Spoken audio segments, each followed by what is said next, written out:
এটার নাম কি? আরো জোরে বলুন না, কি মাস? রমজান মাস। শুধু অফার অফার অফার। মালিক বলেন অফার দেয়া হচ্ছে কার পক্ষ থেকে? মিনাল্লাহ। কার পক্ষ থেকে? আল্লাহর পক্ষ থেকে।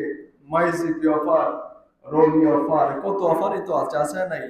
আমরা যারা ইন্টারনেট ব্যবহার করি, ইউজ করি, আমরা যখন এমবি কিনতে যাই তখন আমরা বিভিন্ন অফার দেখি যেখানে দাম কম, এমবিটা বেশি, এরকম না? আমার মালিক বলেন দুনিয়ার সকল অফার যদি এক জায়গায় করা হয়, আমি তোমাদেরকে এমন অফার দিব তোমরা দেখবে দূরের কথা কল্পনায় আনতে পারবে না। আহারে কি রে অফার! চাইলেই, তোমরা চেষ্টা করলেই অফারটা নিতে পারো, কিন্তু সময় কম, সময় কম, সময় কম, সময় কম। আমি কি করেছি অন্যান্য নবীর বেলায়? আমি সকল উম্মতদেরকে আমি দিয়েছি, অফার দিয়েছি, কিন্তু অফারগুলি ছিল সময় বেশি ছিল। সময় বেশি থাকার পরেও অফারের মান ছিল কম। কি ছিল? মান কম ছিল। কিন্তু তোমাদের সময় কম, কিন্তু অফারের মান বেশি। সুবহানাল্লাহ। অফারের মান বেশি। কে দিয়েছেন? আল্লাহ বলেন রোজাটা এমন একটা বিষয়, এমন একটা জিনিস, এই রোজার মাসটা আপনি নামাজ পড়েন, রোজা ছাড়া হজ করেন, যাকাত দেন, এইটার মধ্যে রিয়া আছে। কি আছে? মানে লোক দেখানো ইবাদত আছে। কি দেখানো? লোক দেখানো যায়। নামাজ পড়তেছেন, মানুষকে দেখাবেন, আহারে এখন যদি আমি নামাজ না পড়ি তাহলে কেউ যদি আমাকে দেখে, কেউ যদি দেখে মনে করবে যে নামাজ যেহেতু সে পড়ে না, হয়তো আমাকে অ্যাভয়েড করবে, সমাজ থেকে আমাকে সম্মান কম করবে। এই অনুযায়ী অনেকে নামাজ পড়ে কিনা? পড়ে কিনা? একজন হুজুর, সে নামাজ যদি না পড়ে মানুষ তাকে মন্দ বলবে। আরেকজন হাজী সাহেব নামাজ যদি না পড়ে মানুষ তাকে মন্দ বলবে। বিভিন্ন ফাওয়াইলুল মুসাল্লিন, এই ধরনের মুসল্লি সেজেও সে নামাজ পড়ে, রোজা রাখে না, রোজার চ্যাপ্টার আলাদা, হজ করে, যাকাত দেয়, এগুলোর মধ্যে লোক দেখানো ইবাদত আছে। কিন্তু আমার আল্লাহ বলেন, আল্লাহ বলেন আস-সাওমা ফাইন্নাহু লি ওয়া আনা আজিজ বিহি। জোরে বলুন সুবহানাল্লাহ। রোজাটা হলো আমি আল্লাহর জন্য। রোজা কার জন্য? আর জোরে বলুন কার জন্য? আপনি অন্ধকারে যাইতে পারলে আপনি ঘরের মধ্যে বসে দরজাটাকে টাইট করে লাগায়া, গেটকে টাইট করে লাগাই দিলেন, লাগাই দিয়ে যদি আপনি খান, দেখবে কেউ? আর জোরে বলুন না, দেখবে? পুকুরে গেছেন, পুকুরের মধ্যে চপ করে ডুব দিলেন, পানি 1 কেজি খাই লাগলেন, দেখবে কেউ? 1 কেজি বা 1 গ্লাস খাওয়া শেষ, পেট টাইট, এটার মধ্যে কেউ দুনিয়ার মানুষ দেখবে? খান নাই কেন? না খাওয়ার কারণ কি? কারণ কি? ও মুসলমান, না খাওয়ার কারণ কি? আমার মালিক তো দেখতেছেন। সুবহানাল্লাহ বলুন না। কে দেখতেছেন? আমার মালিক দেখতেছেন। মালিক বলেন ও ফেরেশতারা, ওয়া ইয ক্বালা রাব্বুকা লিল মালাইকাতি ইন্নী জাইলুন ফিল আরদি খলিফা। আমি আল্লাহ তোমাদের থেকে একটা পরামর্শ নেই, পরামর্শ দাও। আচ্ছা বলেন দেখি, আল্লাহর কি পরামর্শ দরকার আছে? কারো কাছে আছে? এজন্য বলছে আছে, আসেনি? আল্লাহর পরামর্শ দরকার নাই। আল্লাহ তো বলতেছেন এটা পরামর্শটা নিয়েছেন, এটা আমাদের শিক্ষার জন্য। কার শিক্ষা? আমাদের শিক্ষার জন্য। কার শিক্ষা?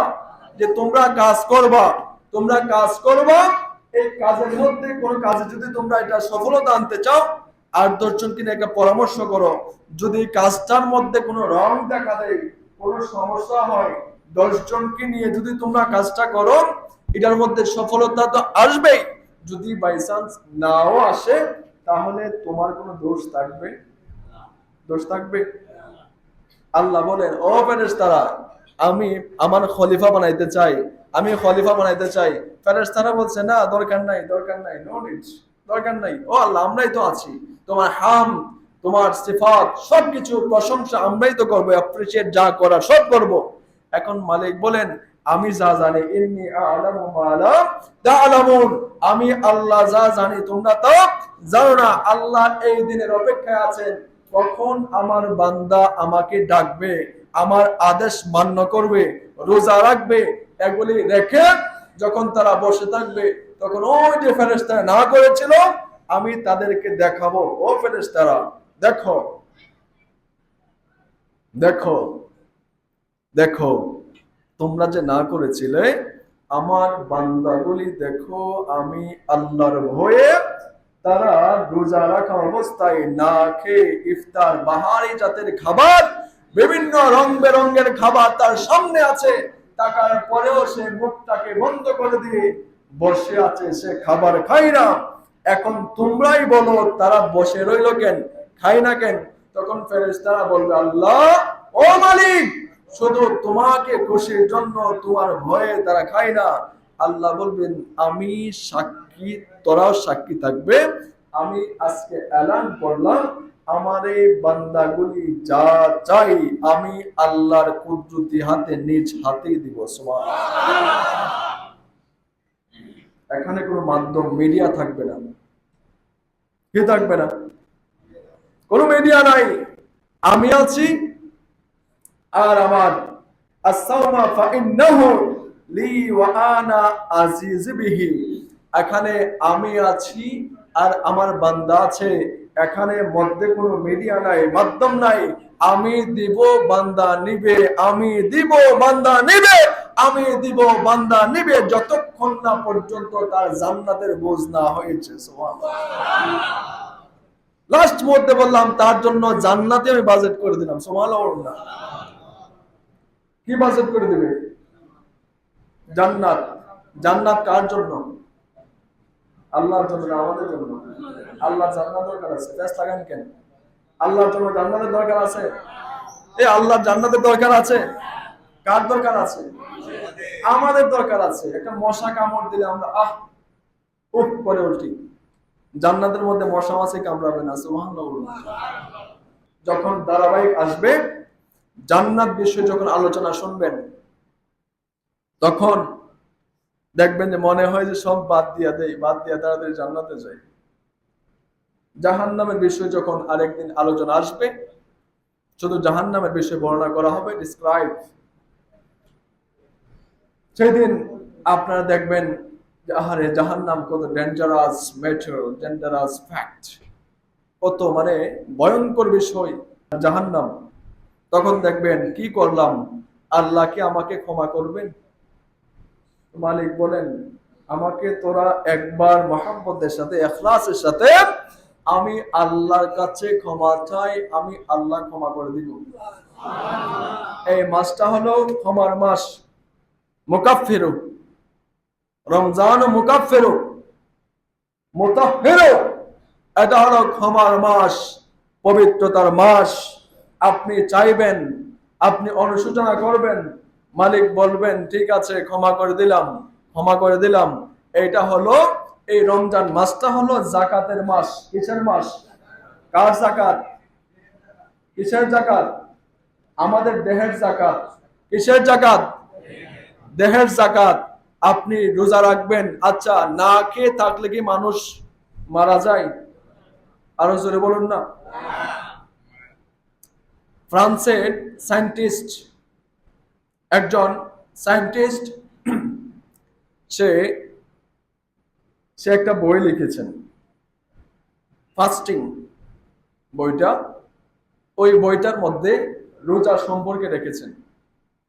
রমজান অর্থাৎ রোজা, আমরা রোজা বলি, যারা আউট অফ মুসলিম, মুসলিমের বাইরে যারা আছে তারা বিভিন্ন নাম দেয়, উপবাস, বিভিন্ন নাম টাম দেয়, কিন্তু আমরা বলি রমজান। আরবিটাকে আমরা বলে থাকি, ফার্সি বলি, উর্দু বলি, রোজা বলি। কিন্তু উনি লিখতেছেন, খুব মনোযোগ, সায়েন্টিফিক কি বলে, আপনি কোরআনকে বিজ্ঞান দিয়ে মাপবেন না, কি দিয়ে? কোরআনকে বিজ্ঞান দিয়ে মাপবেন না। বিজ্ঞান যেখানে শেষ, কোরআনের বিজ্ঞান সেখান থেকে শুরু। আরো জোরে বলুন। কোরআন যেখানে, বিজ্ঞান যেখানে শেষ, কোরআনের বিজ্ঞান। আরো কোটি কোটি বছর যদি মানুষ শুধু আবিষ্কার করতে থাকে, তবু কোরআনের আপনার 1000 ভাগের 1 ভাগ আবিষ্কার করে শেষ করতে পারবে না। সুবহানাল্লাহ। এখন এই ডক্টর জুফরে উনি লিখেছেন, দেখবেন ইউরোপের বিভিন্ন কান্ট্রিতে দেখবেন বরফ পড়ে, পড়ে কিনা? গাছপালার উপরে বরফ, সাদা সাদা বরফ পড়ে, একদম দেখে যায়। তো যখন 3 মাস 2 মাস একাধারে বরফ পড়ে ইউরোপের বিভিন্ন কান্ট্রির মধ্যে, তখন দেখবেন এই বরফ পড়ার কারণে গাছগুলি মরে যায়, গাছের পাতা সব ঝরে যায়, মরা মরা অবস্থা হয়ে যায়। এবং এই সায়েন্টিস্ট এবং বিজ্ঞানীরা লিখেছেন যে এই 3 মাস বা 2 মাস কিছু কিছু প্রাণী আছে যারা বরফ ঢাকার কারণে তারা বিভিন্ন গর্তের মধ্যে লুকায়া যায়। লুকানোর পরে 2 মাস 3 মাস এতদিন পর্যন্ত তারা না খেয়ে শুধু ঘুমাইতে থাকে। চলো বলুন সুবহানাল্লাহ। দিয়েছেন কে? এবং গাছগুলির পাতা ঝরে যায়, দেখলে মনে হবে যে মারা গেছে, শেষ। যখন এই দেখেন এই 2 মাস 3 মাস তারা অনাহার থাকার পরেও তারা মরে নাই, মালিক তাদেরকে বাঁচিয়ে রেখেছেন। লাস্ট মুহূর্তে যখন এই সিজন চলে যায়, যাওয়ার পরে এখন আবার বরফ চলে গেছে, গাছ, মরা গাছগুলি থেকে একটা বসন্ত সুন্দর সুন্দর সবুজ পাতা জন্মিয়ে দিয়েছেন কে? আরো জোরে বলুন কে? যৌবন ফিরে পেয়েছে। তদ্রূপ আমি আপনি যখন রোজা রাখবো, আমরা যে ওই 11 মাস বিভিন্ন জিনিস এইটা সেটা ওইটা খাইলাম, এই একটা মাস উপবাস থাকার কারণে আমার মালিক আবার 1 মাস পরে এই 11 মাস যে আমরা যা কিছু করলাম, 1 মাসের মধ্যে আমাদের সব কিছু ধুয়ে মুছে পরিষ্কার করে দিয়ে আমাদের আত্মাটাকে, রূহটাকে, নফসটাকে, আনফুসিহুম, আমাদের যে আত্মাটা আছে, মরা আত্মাটাকে নব যৌবন দিয়েছে। সুবহানাল্লাহ। আর জোরে বলুন সুবহানাল্লাহ। এখন দেখবেন আমরা যখন রোজা রাখলে দেখবেন মুখ থেকে দুর্গন্ধ আসে কিনা? আরো জোরে বলুন না। আসে না? খুব খারাপ গন্ধ লাগে।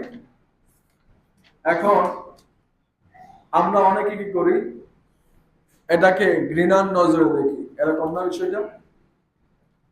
ঘৃণা লাগে না? ঘৃণা লাগে না? দেখ, এই গ্রামটা যখন আসে একটু খারাপ লাগে। এখন ইউটিউব, ফেসবুকে ঢুকলে দেখবেন যে লেখা আছে, বা ওনারা বক্তৃতা দিচ্ছে, বক্তৃতার মধ্যে তারা বলতেছে, আমার আল্লাহ বলেন রোজাদারের মুখের গন্ধ আল্লাহর কাছে কি মেস। এটা মুসলিম শরীফে আসছে। মেসকের মতো, অর্থাৎ আপনার মেস্ক আম্বর, পৃথিবীতে একটা সবচেয়ে সুন্দর গ্রান আছে যেটা হরিণের কস্তুরি থেকে হয়। এই যে মেস্ক আম্বরের গ্রান, এই গ্রানের মতো আমার আল্লাহর কাছে মনে হয়। মানুষ বললে কি লাভ হবে? যিনি আমার মালিক, তার কাছে ভালো লাগলে মানুষের কথা আসে যায়। এখন রমজানের প্রথম রাত, ওই সময় একটা রাতের বেলায় রমজান যখন শুরু হয়ে যায়, আল্লাহর রহমতি বরকতি হাওয়া বইতে থাকে, যাইতে থাকে, এবং এই হাওয়াগুলি তাহতাল আরশে আজিমের নিচে জান্নাতি পাতা থেকে, জান্নাতের যে গাছগুলি আছে, জান্নাতি পাতা থেকে এই গ্রামটা, এই বাতাসটা, এই রহমতি বরকতি বাতাসটা ওই যে ডাগর ডাগর সবচেয়ে সুন্দরী রূপসী রমণী সুন্দর সুন্দর হুর আমাদের জান্নাতীদের জন্য যাদেরকে বানায় রাখছে, এই হুরগুলির চোখের মধ্যে লাগে। সুবহানাল্লাহ। কিসের মধ্যে? আরো জোরে বলুন, কিসের মধ্যে? চোখের মধ্যে। তখন এই হুররা কি বলে, ও মালিক, ও মালিক, আমাদেরকে এমন সুন্দর এমন কিছু স্বামী আমাদেরকে দিবা, আমরা যেন খেদমত করতে পারি, যারা রোজাদার, যাদেরকে দেখলে আমাদের চক্ষু শীতল হয়ে যায়। হুরের কথা ঘরের মধ্যে বেশি আলোচনা করলেন না, সমস্যা আছে। যা যা করার আমরা এখানে করে ফেলবো, বাস, ঘরে যাওয়ার দরকার নেই। এক স্ত্রী বলতেছে, আল্লাহ, আমার স্বামীর জন্য যত হুর বাজেট রাখছে সব অন্যরে দিয়ে দাও, আমি তো আছি। সুবহানাল্লাহ জোরে। এটা কিসে থেকে? এটা হিংসা থেকে? ভালোবাসা থেকে? কিসের থেকে? এই ভালোবাসা কিন্তু দরকার। এই ভালোবাসা নাকি দরকার আছে না নাই? স্বামী স্ত্রী ভালোবাসা দরকার আছে না নাই? নবীজির কাছে আসলেন এক সাহাবী, আসলেন, আয়েশা বলছে, আয়াকা ইয়া রাসূলুল্লাহ, আমি আমার ওই যে আমার মেয়েটাকে নিয়ে আসলাম, আপনি একটু দয়া করে, আপনার তো অনেক যুবক সাহাবী আছে বিবাহ করে নাই, আপনি একটু আমার মেয়েটার বিবাহের ব্যবস্থা করে দিন। সুবহানাল্লাহ। তখন নবীজি বলতেছেন, কে আছো এই মহিলাকে বিবাহ করবা, এই মেয়েটাকে বিবাহ করবা, আমার সাহাবীর মেয়ে। এই অবস্থায় কিছু সাহাবী হাত তুলে ফেলছে। সুবহানাল্লাহ। এভাবে বলার সাথে সাথে কিছু সাহাবী হাত তুললেন। হাত তোলার পরে আমার নবীকে মেয়ে ডাক দিয়ে বলতেছে, ইয়া রাসূলুল্লাহ, ইয়া হাবিবাল্লাহ, নবী গো, আপনি আমার বেয়াদবি মাফ করবেন, আমাকে ক্ষমা করবেন ইয়া রাসূলুল্লাহ। আমার কিছু শর্ত আছে, আমার কিছু শর্ত আছে, শর্তগুলি আমি বলতে চাই। যে আমাকে বিবাহ করবে, সেই শর্তগুলি যদি মানতে পারে, তাহলে আমি তাকে নির্দ্বিধায় বিবাহ করতে রাজি আছি। ও নবী, নবী তখন মুস্কি হাসি দিলেন। মুস্কি একটা হাসি দিয়ে বলতেছে, ও সাহাবী, দাঁড়াও, হাত নামাও, এই মেয়ের শর্তগুলি শুনে নাও। তখন এই মেয়ে বলতেছেন, যে ব্যক্তি আমাকে বিবাহ করবে, এক নাম্বার শর্ত হলো তার 12 মাস রোজা রাখতে হবে। কয় মাস? 12 মাস রোজা রাখলে বিবাহ দরকার আছে নি? আছে? ও বন্ধু, দ্বিতীয় নাম্বার শর্ত, ইয়া রাসূলুল্লাহ, যে ব্যক্তি আমাকে বিবাহ করতে চায়, তার সারা রাত দাঁড়ায় দাঁড়ায় তাহাজ্জুদের নামাজ, নফল নামাজ পড়তে হবে। সুবহানাল্লাহ। বিবাহ কি সহজ হচ্ছে না কঠিন হইতেছে? আরো জোরে বলুন। Very difficult. এখন সাহাবীরা যাদের মধ্যে একটু উৎসাহ ছিল, আস্তে আস্তে কমতেছে। তৃতীয় নম্বর শর্ত, ইয়া রাসূলুল্লাহ, ও নবী, যে আমাকে বিবাহ করতে চায়, তার সারা রাত দাঁড়ায় দাঁড়ায় নামাজ পড়বে, নফল ইবাদত করতে হবে, তার এক খতম কোরআন শরীফ তেলাওয়াত করার আগে, এক খতম শেষ করার আগে সে ঘুমাইতে পারবে না। আরো জোরে বলুন। একবারে কত? একবার বললে কয়বার? একবারে কতবার? যারা ফার্স্ট বেঞ্চের স্টুডেন্ট আছেন, প্রথম আসছেন, প্রথম সারির স্টুডেন্ট, তারা তো জানেন একবারে কতবার? আরো জোরে কতবার? ফার্স্ট বেঞ্চের স্টুডেন্টরা ভালো থাকে, লাস্ট বেঞ্চের স্টুডেন্টরা একটু উইক, ডাল থাকে, ঠিক কিনা? আরো জোরে ঠিক কিনা? আপনার শত ব্যস্ততা থাকুক, মালিক ডাক দিয়েছেন, প্রেজেন্ট থাকতে হবে। সব সময় প্রস্তুত থাকতে হবে। আই এম রেডি অলওয়েজ, আমি সব সময় প্রস্তুত। সব সময় মালিকের ডাকের মধ্যে সাড়া দিতে হবে, তখন সে হবে খাঁটি মুসলমান, খাঁটি মুমিন। আপনি আপনার কাজটাকে প্রাধান্য দিলেন, নামাজটাকে আরেক সাইড করলেন, আল্লাহর ডাকটাকে আলাদা করলেন, খাঁটি মুসলমান না। খবর আছে, দুই চোখ বন্ধ করে দেখেন, খবর করবেন কে? প্রশ্ন কয়টা হয়েছে? আরো যেমন কয়টা হয়েছে? সহজ না কঠিন? সহজ না কঠিন? এখন সাহাবীদেরকে নবী বললেন, ও সাহাবীরা, রাজি আছো? এখন কেউ হাত সহজে তোলে না, সবার হাত নিচে। কঠিন প্রশ্ন, আমরা তো তাই করতাম। এমত অবস্থায় একজন সাহাবী এরকম ভাবে হাত তুললেন, বলে মারহাবা। আরো জোরে বলে মারহাবা। ইয়া রাসূলুল্লাহ, নবী গো, আমি বিবাহ করতে চাই। আমি তার কমিটমেন্ট, তার শপথ, তার শর্তে আমি রাজি আছি ইয়া রাসূলুল্লাহ। নবী বলেন, ঠিক আছে, তুমি জেনে বুঝে রাজি হয়েছো তো সব বলে, কিন্তু সবাই সাক্ষী, খবর আছে। যদি তুমি না মানতে পারো, খবর আছে। তখন বলতেছে, ইয়া রাসূলুল্লাহ, সমস্যা নাই, আমি সব শর্তে রাজি আছি। বিবাহ পড়াই দিলেন কে? আহা আহ, বাদশাহ, দু জাহানের বাদশাহ আমার রাসূল বিবাহ পড়াই দিলেন। কত সৌভাগ্য! সুবহানাল্লাহ জোরে। দুনিয়াতেও যিনি বাদশাহ, আখিরাতেও যিনি বাদশাহ, রাহমাতাল লিল আলামিন। ও দুনিয়ার মানুষ, সাহাবীরা প্রশ্ন করে, ইয়া রাসূলুল্লাহ, ও নবী, আপনি এই দেশের পরে আরো কিছু দেশ আসেনি? এই পৃথিবীর পরে কি আরো কোনো পৃথিবী কোনো আসেনি? আমার নবী বলেন, আছে, আরো অনেক কিছু আছে, এটা তো কিছুই না, আরো অনেক কিছু মালিক সৃষ্টি করে দিয়েছেন। সাহাবীরা প্রশ্ন করলেন, ইয়া রাসূলুল্লাহ, ওই দেশের নবীকে, ওই দেশের রাসূলকে, ওই দেশের আল্লাহকে জোরে বলুন সুবহানাল্লাহ। তখন আমার রাসূল বলতেছেন, এই দেশের আল্লাহ যিনি, ওই দেশগুলির আল্লাহ তিনি।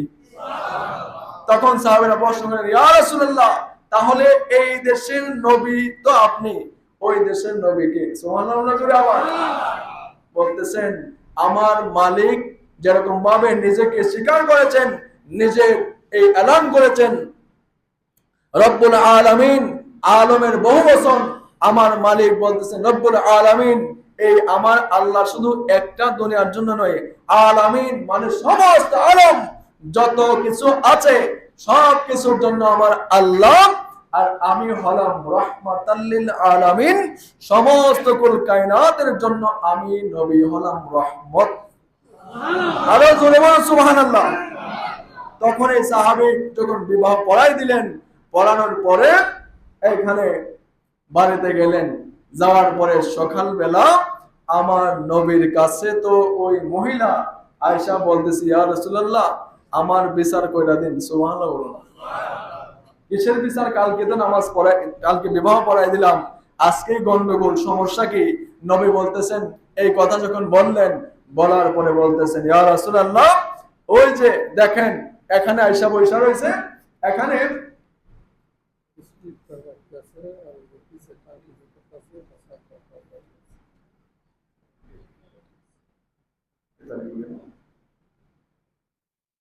আলহামদুলিল্লাহ। তারপরে বলতেছে, ইয়া রাসূলুল্লাহ, ওই যে দেখা যায়, দেখছেন আমার স্বামী ওই যে এখানে এসে বসে রয়েছে বাড়ির মধ্যে, তার নামে এখানে নালিশ, কিন্তু বসে আছে এখানে। ইয়া রাসূলুল্লাহ, এখন বিচার করে দেন। এখন উনি যে শর্তগুলি মেনেছিল, একটা শর্ত সে পালন করে নাই, না করে এখানে বসে রয়েছে, আপনার কথা শুনতেছে। তখন আমার নবী বলতেছেন, এদিকে আসো, তোমার স্ত্রী তোমার নালিশ করছে, নালিশ করেছেন। তখন বলতেছে, তুমি তো বলে গিয়েছিলে যে প্রত্যেকটা শর্ত শুনবা, মানবা, এখন একটাও তো করো নাই, বলে এখন তুমি এইটার ব্যাখ্যা করো, নাইলে খবর আছে। সুবহানাল্লাহ বলুন। সংক্ষেপ, এখন উনি বলতেছেন, ইয়া রাসূলুল্লাহ, আমি যে সাহাবী, আপনি নবীর কাছে, আপনি বাদশার কাছে যে ওয়াদা করেছি, এই ওয়াদাকে আমি ভঙ্গ করতে পারি? সুবহানাল্লাহ বলুন। এই ওয়াদাকে আমি ভঙ্গ করতে পারি ইয়া রাসূলুল্লাহ? যদি আপনার সাথে বেয়াদবি হয়ে যায়, আপনার সাথে যদি আদবের খেলাফ হয়ে যায়, আদবের খেলাফ, বরখেলাপ যদি হয়ে যায়, আমি সাহাবীর তো দুনিয়াও শেষ আখিরাও শেষ। আনতাহমাতা আমালুকুম, তাফসিরে আসছে আই ঈমানুকুম। আমার আল্লাহ বলেন আই ঈমানুকুম, নবীর সাথে যদি বেয়াদবি হয়ে যায় তোমার আমল আমালুকুম, আমল চলে যাবে। তাফসিরে আসছে আই ঈমানুকুম, তোমাদের ঈমানও চলে যেতে পারে যদি নবীর সাথে বেয়াদবি হয়ে যায়। সুবহানাল্লাহ, নাউজুবিল্লাহ। তখন বলছি ইয়া রাসূলুল্লাহ, আমি তো আপনার কথা দিয়েছি, আপনার সাথে আমি প্রত্যেকটা জিনিস আমল করেছি। যেরকম সুবহানাল্লাহ। এখন এই স্ত্রী বলতে ইয়া রাসূলুল্লাহ, সারা রাত নাক ডাইকা ঘুমাইছে, এখন বলতেছে সব নাকি করছে। সুবহানাল্লাহ জোরে। এখন বলতেছে ইয়া রাসূলুল্লাহ, না আমি করেছি। এখন ওই বলেন কিভাবে করেছো এটা সবাইকে ব্যাখ্যাটা জানাই দাও। বলে আলহামদুলিল্লাহ, সময় শেষ, আর একদিন। এখন ইফতারিতে তালিকা করা হয়েছিল।